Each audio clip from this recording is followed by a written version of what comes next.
Sorry for the pause of the last video. I think I need some food before I continue my explanation about the database management system. Okay, in the last video we kita kemana tadi, sampai mana? Oh, ini.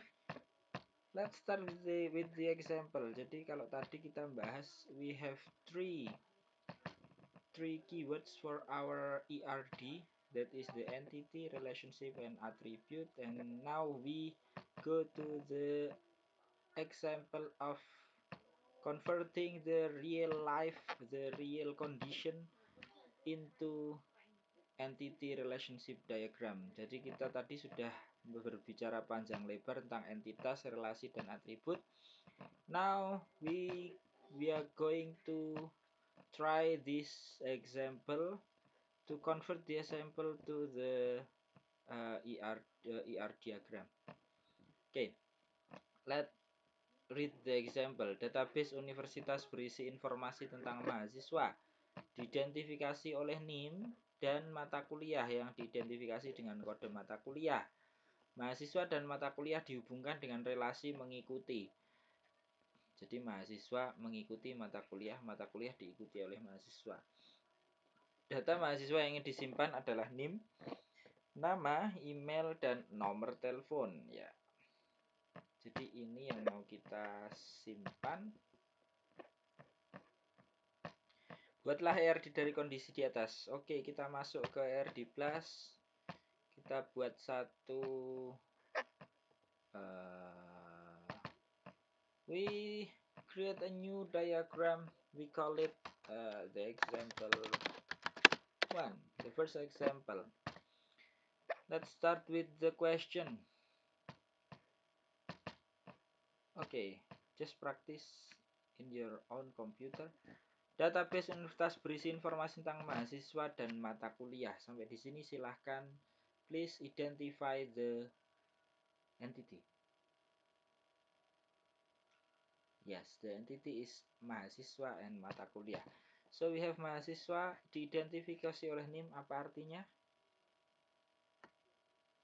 That's correct. Kita punya entitas namanya mahasiswa.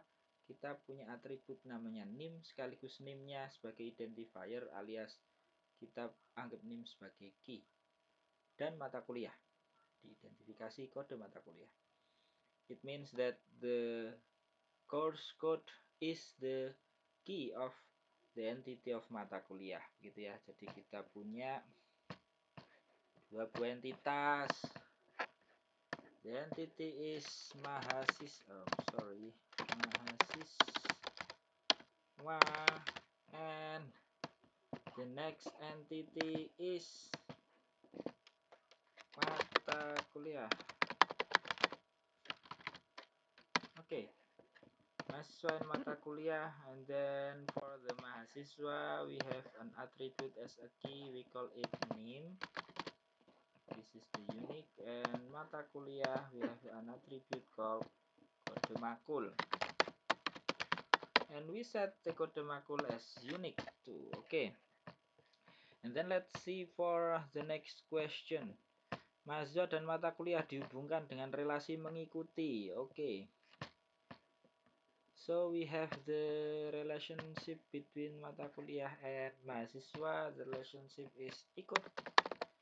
So we can read this condition, this diagram as mahasiswa ikut mata kuliah diikuti oleh mahasiswa.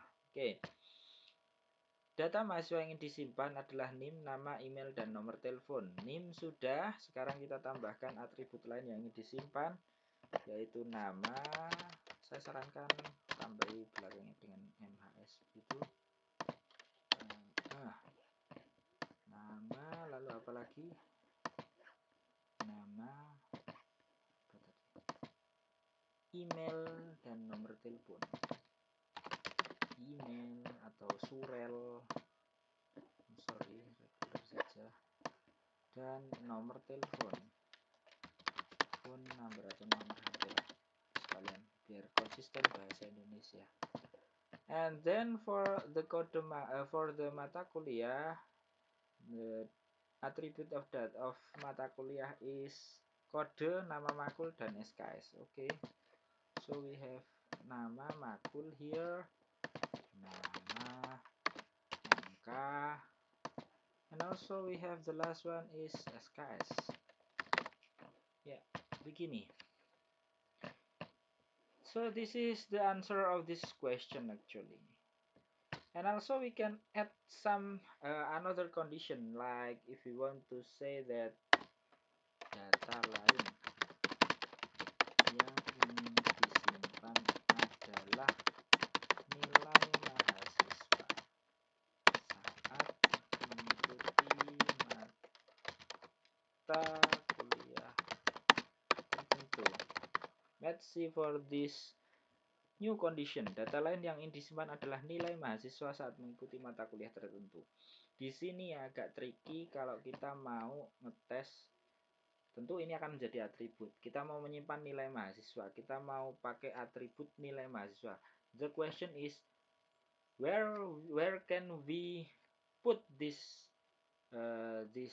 grade or nilai dalam IRD kita? Mau kita taruh mana sih di IRD? Apakah kita mau taruh di mahasiswa atau di mata kuliah atau bahkan diikut? Kita lihat kemunculan nilai itu seperti apa sih? Apakah nilai itu menempel di mahasiswa tertentu atau nempel di mata kuliah tertentu atau nilai itu muncul ketika mahasiswa mengikuti mata kuliah tertentu? Ya, paling pas ketika kita bicara nilai, nilai itu muncul ketika mahasiswa mengikuti kuliah tertentu. Kalau Anda nggak ikut mata kuliah, Anda nggak dapat nilai. Kalau kuliah tidak diambil mahasiswa, mana bisa muncul nilai? Jadi nilai itu butuh mahasiswa yang mengikuti mata kuliah. Sehingga kita bisa tambahkan atribut di sini.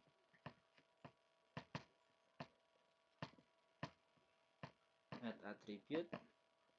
The attribute for ikut is nilai. So, ini. Bisa dipahami ya? I think it's quite understandable bahwa kita punya kondisi baru, sebuah atribut namanya nilai yang muncul ketika mahasiswa mengikuti mata kuliah tertentu. Begitu. Next, kita lanjut. Biar agak cepat. Kita bicara kardinalitas. Remember, kalau kita bicara cardinality, we should discuss. I think you can pull your memory about the introduction of the set theory. Ketika kita bicara tentang teori himpunan, kita bicara kardinalitas. In the set theory, the cardinality is a measure of the number of elements of the set. Ya, kalau kita bicara kardinalitas di dalam sebuah himpunan itu, kita bisa anggap bahwa kardinalitas itu adalah kalau kita ngitung berapa banyak anggota dalam suatu himpunan. For example, if we have A and the element of A is 2 and the elements of A are 2, 4, and 6, so we can conclude that the A contains 3 elements. Jadi kalau kita bicara A di sini anggotanya adalah 2, 4, dan 6. Kita simpulkan bahwa A memiliki 3 elemen and therefore A has a cardinality of 3. Sehingga kita bisa bilang bahwa kardinalitas A itu sama dengan 3. Ini dikembangkan secara lebih lanjut oleh para ahli set teori atau teori himpunan untuk menunjukkan bahwa kardinalitas dari suatu bilangan bulat itu sama dengan kardinalitas suatu bilangan asli. Sehingga dulu sempat kalau Anda belajar teori himpunan di akhir-akhir itu kan ada istilah bahwa ada kata-kata seperti berhingga, tak berhingga, berbilang, dan countable, uncountable, dan seterusnya. Silahkan Anda ingat-ingat kembali konsep tersebut. Yaitu relevan ketika kita bicara di sini di wilayah database karena kardinalitas itu mirip-mirip karena database itu sekali lagi menggunakan konsep-konsep yang ada di teori himpunan. So ada dua macam cardinality. The cardinality of relation ada dua sebenarnya. The first one is the maximum cardinality and the second one is minimum cardinality. Jadi kita punya sebenarnya dua macam kardinalitas maksimum dan kardinalitas minimum. Sekarang kita bahas the first one, the maximum cardinality. Kardinalitas maksimum adalah jumlah maksimum entitas di mana entitas tersebut dapat berelasi dengan entitas pada himpunan entitas yang lain. Nah, kalau kita bicara kardinalitas maksimum, maka kata kuncinya adalah gini. Kardinalitas maksimum kalau di RD nanti hanya punya 2 nilai, kalau nggak 1 ya banyak. Jadi kata kuncinya kalau nggak 1 ya banyak kalau kardinalitas maksimum seperti itu. Untuk melihat kardinalitas maksimum itu kita lihat seberapa banyak yang bisa berelasi di entitas tersebut. Contoh kalimat seperti inilah. Seorang mahasiswa boleh mengambil maksimum berapa mata kuliah. Gitu. Seorang mahasiswa punya dosen wali maksimum berapa.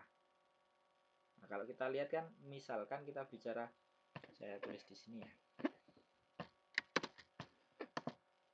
Seorang mahasiswa maksimal mengambil, nah pilihannya cuma 1 atau banyak mata kuliah. Terus seorang mahasiswa maksimal memiliki berapa dosen wali, pilihannya cuma 1 atau banyak dosen wali, misalkan begitu. Terus misalkan seorang mahasiswa maksimal menjadi anggota, nah ini tergantung 1 atau banyak ormawa dan seterusnya.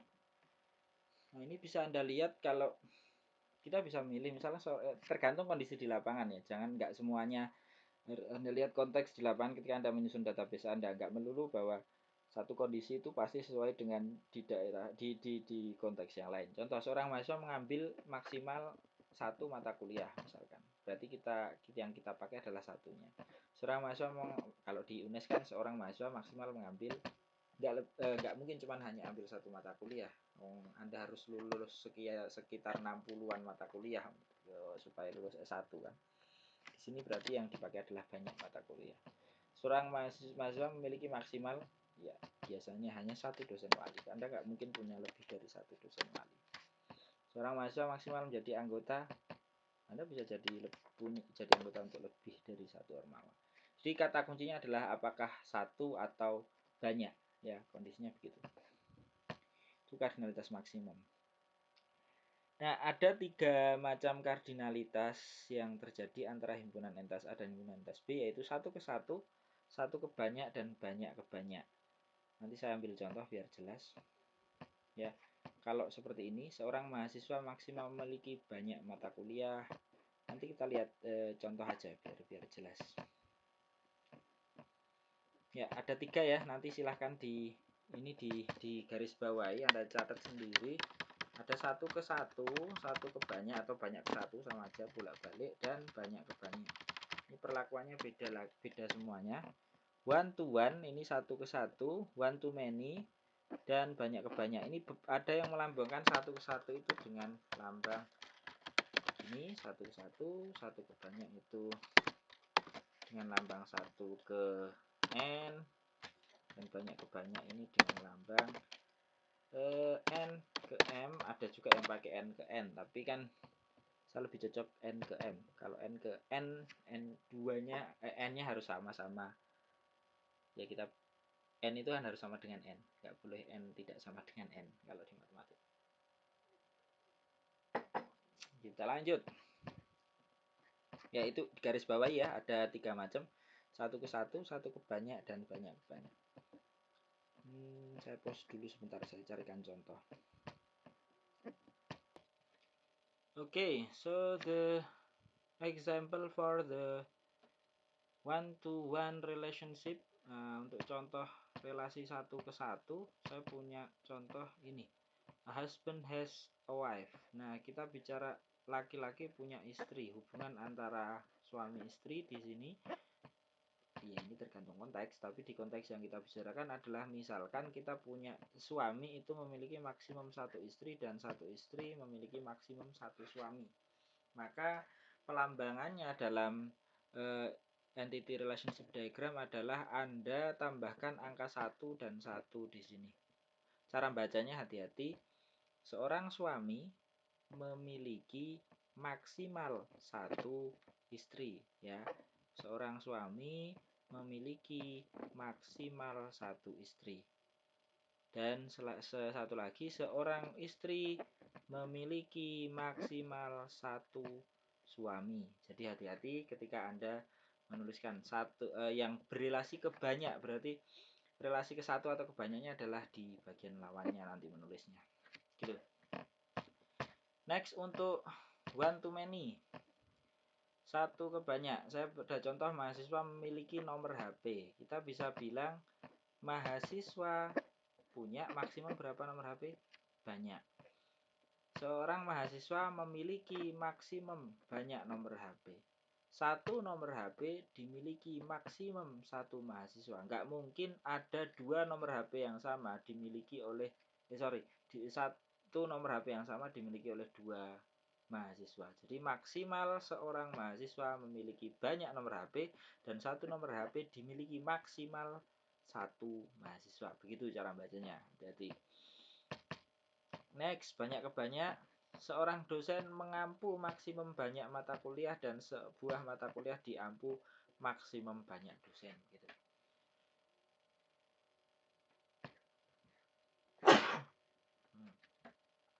Ya, intermezzo sebentar tadi. Kita lanjut. Ya, jadi itu cara penulisan dan contoh-contohnya. Terus selanjutnya kardinalitas minimum. Kardinalitas minimum relasi menunjukkan hubungan minimum yang boleh terjadi dalam sebuah relasi antar himpunan. Derajat relasi minimum hanya terdiri dari dua nilai, 0 dan 1. Nilai 0 di beberapa literatur disebut dengan opsional dan nilai 1 disebut dengan mandatori. Ini untuk membuat contoh kardinalitas minimum relasi itu Anda bisa pakai kata-kata boleh tidak. Boleh tidak, maksudnya begini contoh. Saya beri contoh. Saya lihat saya punya hubungan antara dosen dan jurusan sebagai institusi. Hubungan yang saya miliki adalah memimpin atau menjadi yang memimpin aja, kajur lah, kajur, menjadi ketua jurusan. Kita bisa lihat seorang dosen, kalau kita bicara kardinalitas maksimum dulu, seorang dosen memimpin maksimal berapa jurusan? Seorang dosen boleh jadi ketua jurusan untuk maksimal berapa jurusan? Maksimal 1, ya, memimpin maksimal 1 jurusan. Kita juga bisa bilang masih di maksimum 1 jurusan diketuai maksimal 1 jurusan dipimpin maksimal berapa dosen? Enggak, 1 jurusan pasti kajurnya maksimal 1, ya, sama. Jurusan dipimpin maksimal 1 dosen. Itu urusan kardinalitas maksimum. Sekarang kita bicara kardinalitas minimumnya.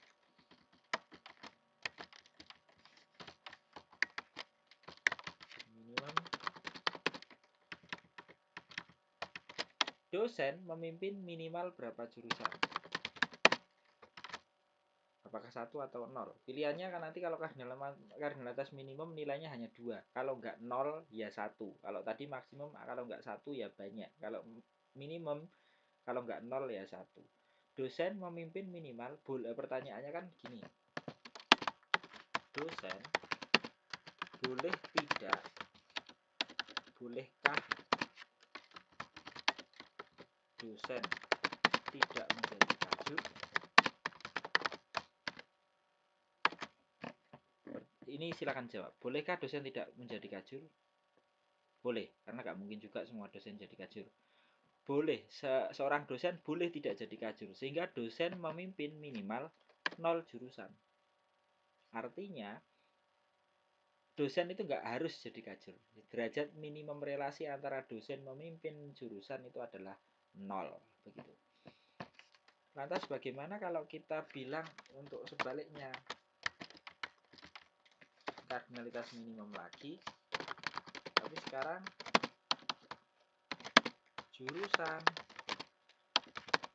dipimpin minimal berapa dosen. Nah, ini pertanyaan harus kita jawab. Bolehkah jurusan tidak dipimpin oleh dosen? Apa artinya? Mungkin nggak sih ada jurusan yang nggak punya kajur gitu loh kalau dalam kegiatan di universitas. Anda bisa tanyakan ke diri Anda, mungkin nggak sebuah jurusan nggak punya kajur, nggak dipimpin oleh seorang dosen sama sekali? Jawabannya adalah tidak mungkin. Sebuah jurusan harus dipimpin minimal satu. Jadi itu tadi. Ya, jadi hubungannya antara dosen dan jurusan kalau kita hubungkan di sini nanti, saya masih di file yang sama. Saya punya dosen dan saya punya jurusan. Lalu saya hubungkan dengan relasi pimpin. Kalau kita lihat dosen memimpin, tadi kita bilang maksimal. Nah, ini kalau di ERD plus kita punya pilihan ini di bagian kiri ada mandatory opsional. Ini adalah bentuk dari kardinalitas minimum. Sementara di kardinalitas maksimum kita punya one, many, dan defaultnya unspecified. Ini maksimum, ini minimum. Mandatory itu untuk 1, opsional itu untuk 0, one itu untuk 1, many itu untuk banyak gitu. Ini kita lihat dosen memimpin maksimal berapa jurusan? 1. Ya, dosen memimpin maksimal 1 jurusan. 1 jurusan dipimpin maksimal 1 dosen. Tadi yang kita bicarakan di contoh ini tadi, dosen memimpin maksimal 1 jurusan, jurusan dipimpin maksimal 1 dosen.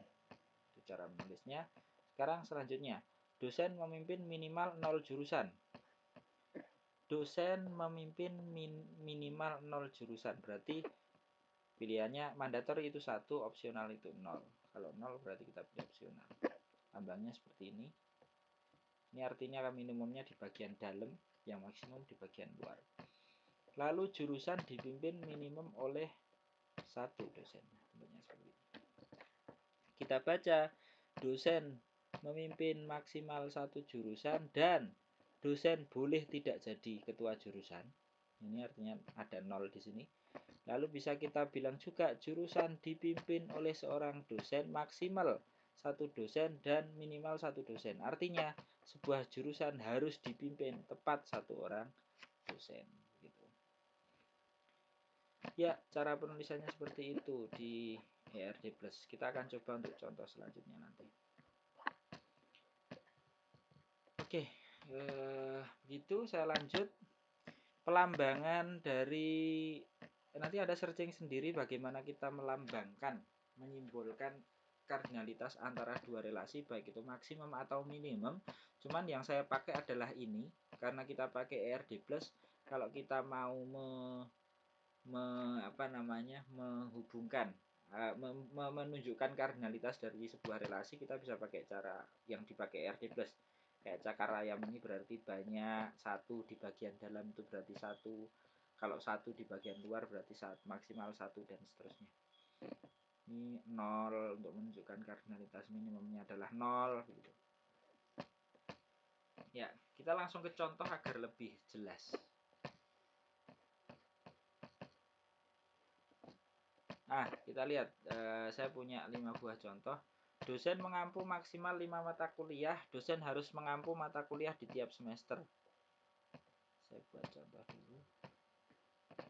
Ini contohnya saya pisah-pisah ya. Ini tadi kita sudah bicara yang ini. Sekarang kita bicara satu lagi. Dosen mengampu maksimal 5 mata kuliah. Dosen harus mengampu mata kuliah di tiap semester. Ini kita punya dosen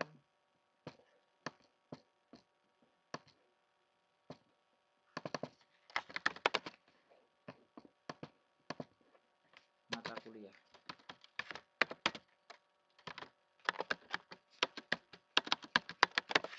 Ya, kita konekkan. Kita lihat pertanyaannya. Dosen mengampu maksimal 5 mata kuliah. dosen harus mengampu mata kuliah di tiap semester. Artinya di sini maksimal mengampu mata kuliah untuk seorang dosen adalah 5. Berarti 1 atau banyak? Banyak. Dosen harus mengampu mata kuliah di tiap semester. Berarti boleh nggak dosen nggak ngampu mata kuliah sama sekali?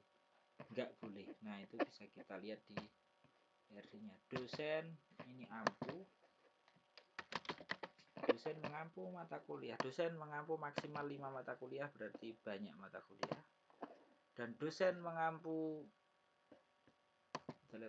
dosen harus mengampu mata kuliah di tiap semester. Artinya seorang dosen harus mengampu mata kuliah. Minimumnya adalah, boleh nggak dosen tidak mengampu mata kuliah? Nggak boleh. Berarti kita harus pakai mandatori di sini. Dosen harus mengampu mata kuliah. Kita lanjutkan.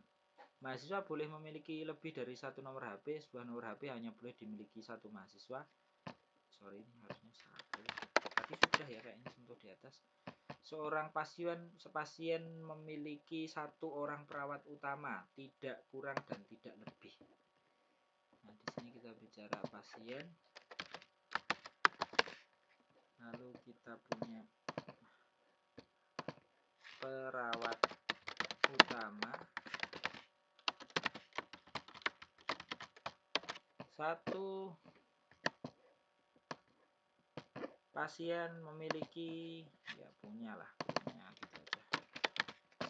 1 pasien punya maksimum 1 perawat utama, minimum 1 perawat utama. Kan tadi dibilang 1 perawat utama tidak kurang tidak lebih. Artinya minimumnya adalah 1, maksimumnya juga 1. Sehingga di sini dia mandatori. Pasien punya 1 perawat utama dan maksimal 1 perawat utama.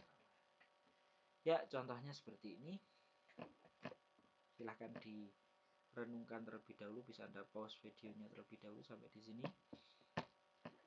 Kalau sudah, kita lanjut ke contoh sebelumnya tentang database universitas. Dari contoh sebelumnya tentang database universitas, diketahui bahwa seorang mahasiswa boleh mengambil lebih dari 1 mata kuliah dan 1 mata kuliah boleh diambil lebih dari 1 mahasiswa. Diketahui bahwa mahasiswa boleh tidak mengambil mata kuliah apapun saat cuti. Diketahui bahwa untuk mata kuliah wajib harus diambil oleh mahasiswa, namun mata kuliah pilihan boleh tidak diambil oleh mahasiswa. Kita saat ini belum bicara tentang subentitas, jadi kita asumsikan bahwa entitas mata kuliah itu adalah 1 saja. Nah, kita terjemahkan pertanyaan tersebut ke dalam IRD+.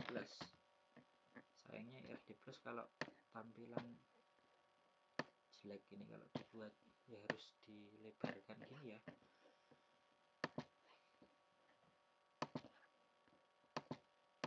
Ya, kita kembali ke database yang awal tadi kita punya, yaitu ini. Mahasiswa, contoh terakhir tentang database mata kuliah. Mahasiswa mengikuti mata kuliah. Tadi kita lihat ketentuan selanjutnya. Diketahui bahwa seorang mahasiswa boleh mengambil lebih dari 1 mata kuliah. Mahasiswa boleh mengambil lebih dari 1 mata kuliah. Artinya mahasiswa boleh mengikuti maksimal lebih dari 1. Berarti many mata kuliah. Lalu 1 mata kuliah boleh diambil lebih dari 1 mahasiswa. 1 mata kuliah diambil lebih dari 1, sehingga many lagi. Ya. Next. Diketahui bahwa mahasiswa boleh tidak mengambil mata kuliah apapun saat cuti. Artinya, di sini yang ditanyakan adalah kardinalitas minimum. Mahasiswa boleh nggak mahasiswa tidak mengikuti mata kuliah? Kalau dari pernyataan di sini ternyata boleh, bahwa mahasiswa boleh mengambil mahasiswa boleh tidak mengambil mata kuliah. Artinya mahasiswa boleh tidak ikut mata kuliah, berarti kardinalitas minimumnya adalah 0 alias opsional. Lalu sebuah mata kuliah, kita lihat di sini pernyataan selanjutnya, bahwa untuk mata kuliah wajib harus diambil oleh mahasiswa, namun mata kuliah pilihan boleh tidak diambil oleh mahasiswa. Apa artinya? Mata kuliah di sini ada macam-macam entitas mata kuliah, baik itu wajib atau pilihan. Pertanyaannya sekarang, ada nggak mata kuliah yang boleh tidak diambil oleh mahasiswa, alias boleh tidak di-enroll sama sekali oleh mahasiswa? Lihat dari pertanyaan ini. Mata kuliah wajib harus diambil oleh mahasiswa, namun mata kuliah pilihan boleh tidak diambil oleh mahasiswa. Apa artinya? Di dalam entitas mata kuliah itu ada mata kuliah yang boleh tidak diambil oleh mahasiswa. Ketika pertanyaan untuk entitas minimumnya ditanyakan, apakah mata kuliah boleh tidak diambil oleh mahasiswa? Jawabannya adalah boleh. Kenapa boleh? Karena ada mata kuliah pilihan yang memang boleh tidak diambil oleh mahasiswa. Sehingga kardinalitas minimumnya adalah 0. Sehingga kita punya opsional di sini.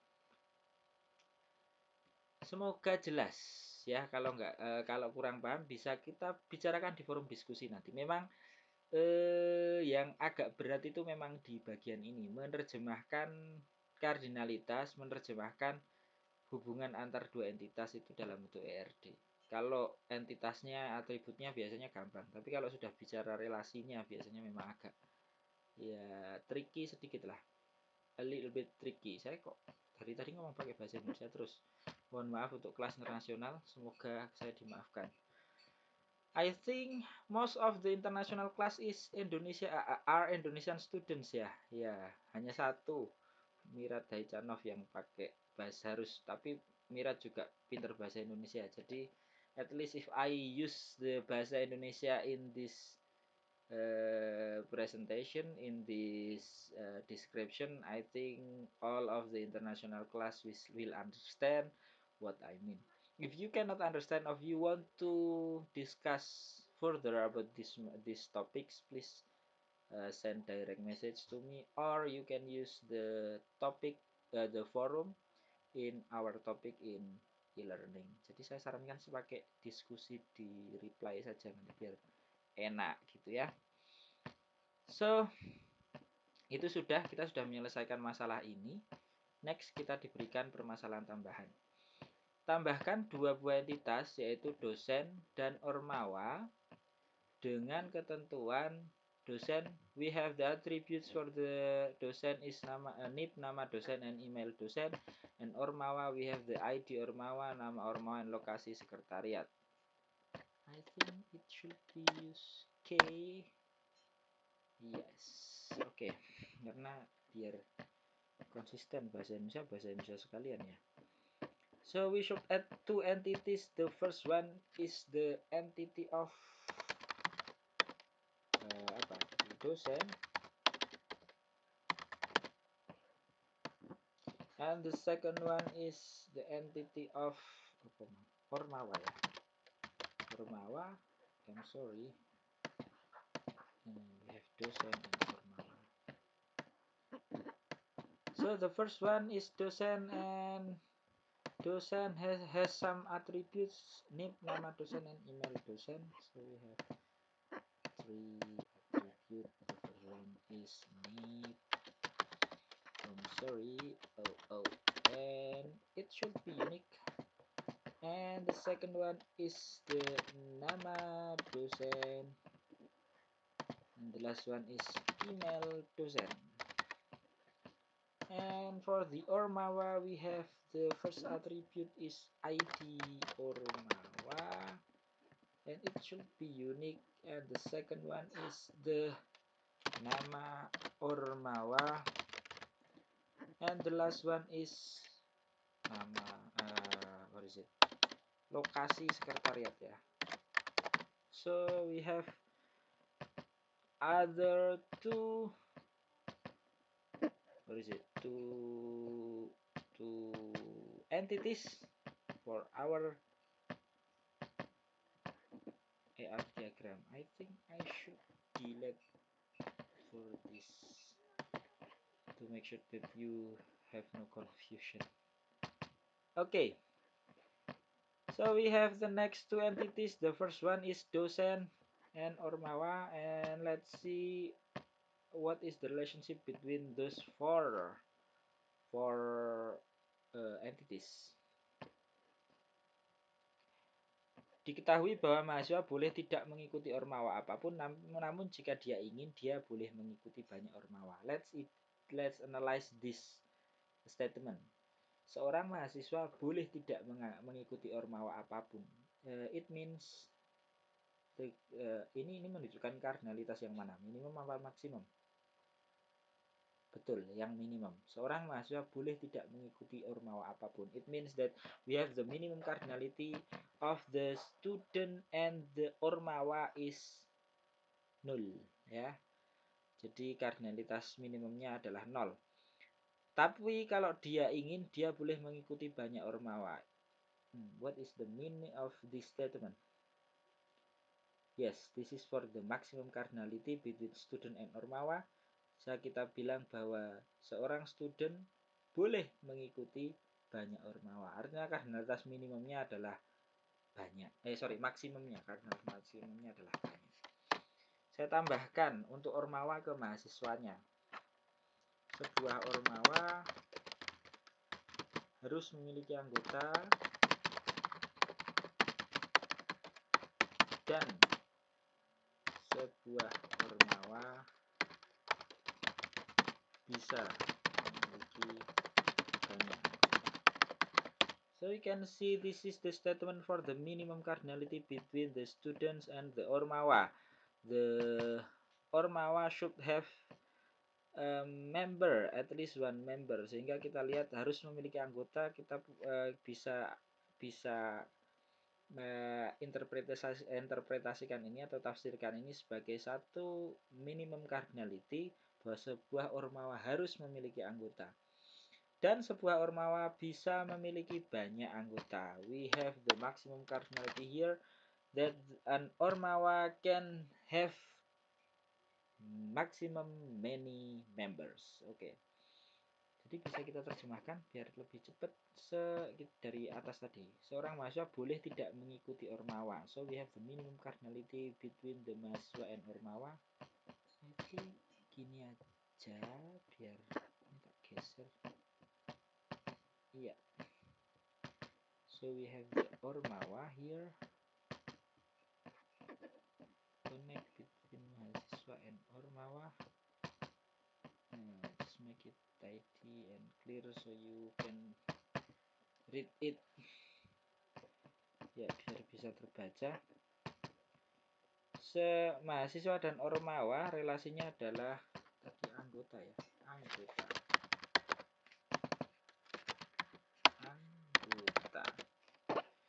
Seorang mahasiswa boleh tidak mengikuti ormawa. It means that the minimum cardinality of mahasiswa anggota ormawa is optional atau mandatory? Optional, karena 0 ya. Mahasiswa boleh tidak mengikuti ormawa. Mahasiswa minimal menjadi anggota 0 ormawa.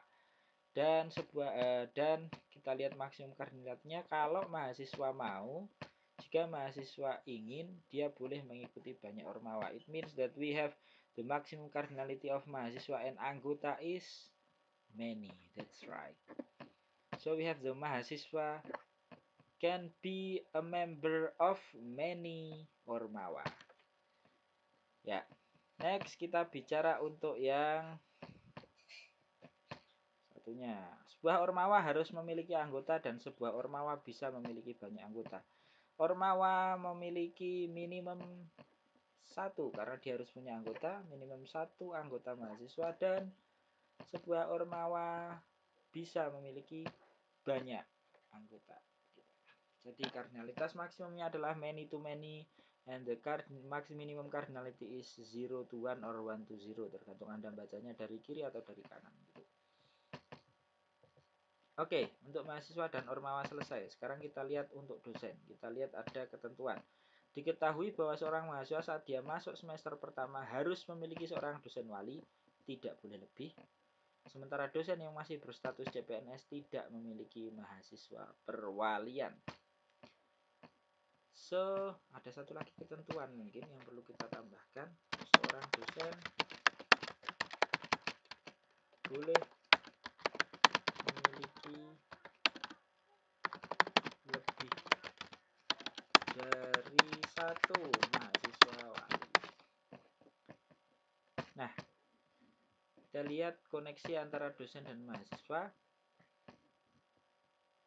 Ya, relasinya sekarang adalah relasi dosen wali. Seorang mahasiswa, a student, harus memiliki should have supervisor atau an advisor, saya nggak tahu kalau pada dalam bahasa Inggrisnya ya. Seorang dosen wali bisa supervisor, bisa advisor, bisa academic advisor. Saat dia masuk harus memiliki seorang dosen wali, tidak boleh lebih. Artinya karena harus di sini maka minimum cardinality-nya adalah mandatory. Seorang mahasiswa memiliki minimum satu dosen wali, maksimum juga satu dosen wali, tidak kurang tidak lebih.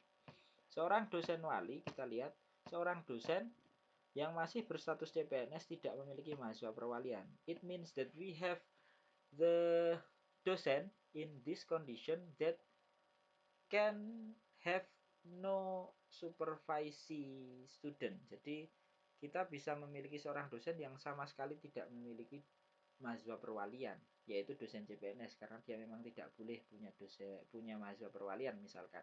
It means that we should put the minimum cardinality of dosen wali di sini. Dosen wali mahasiswa di sini adalah opsional karena nol, minimal nol. Ada dosen yang bisa tidak punya wali sama sekali.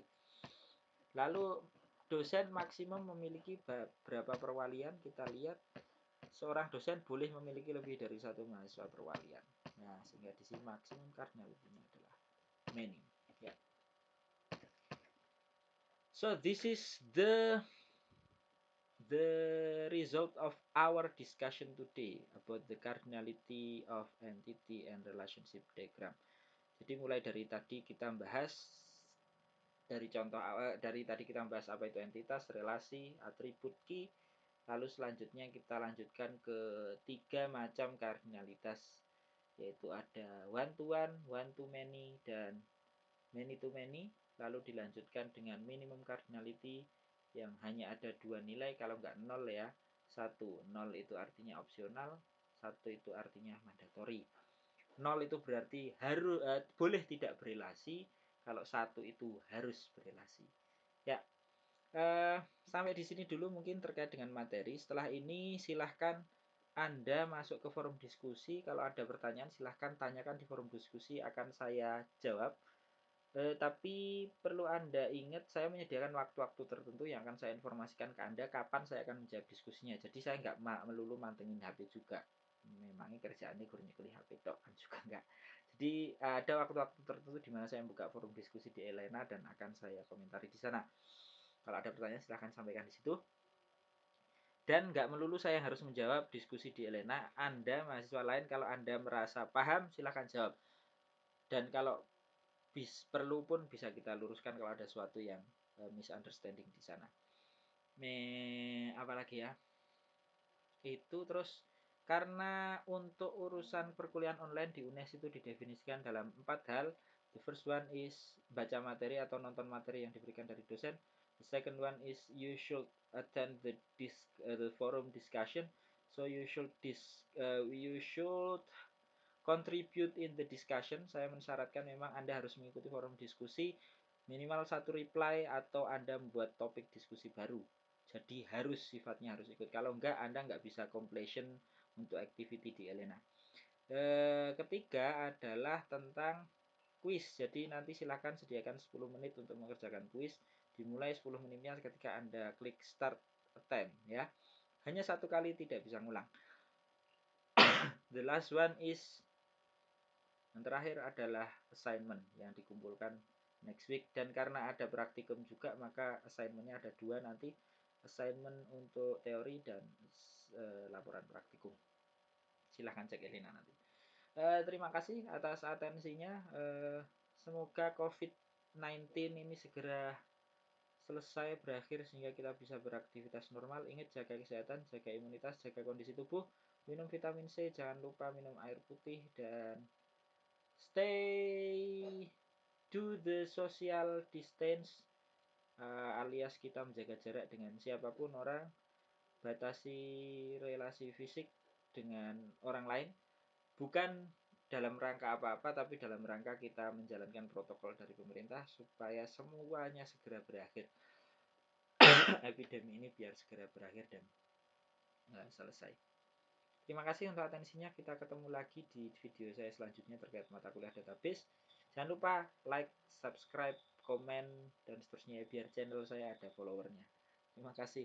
Selamat pagi kalau di sini. Assalamualaikum warahmatullahi wabarakatuh.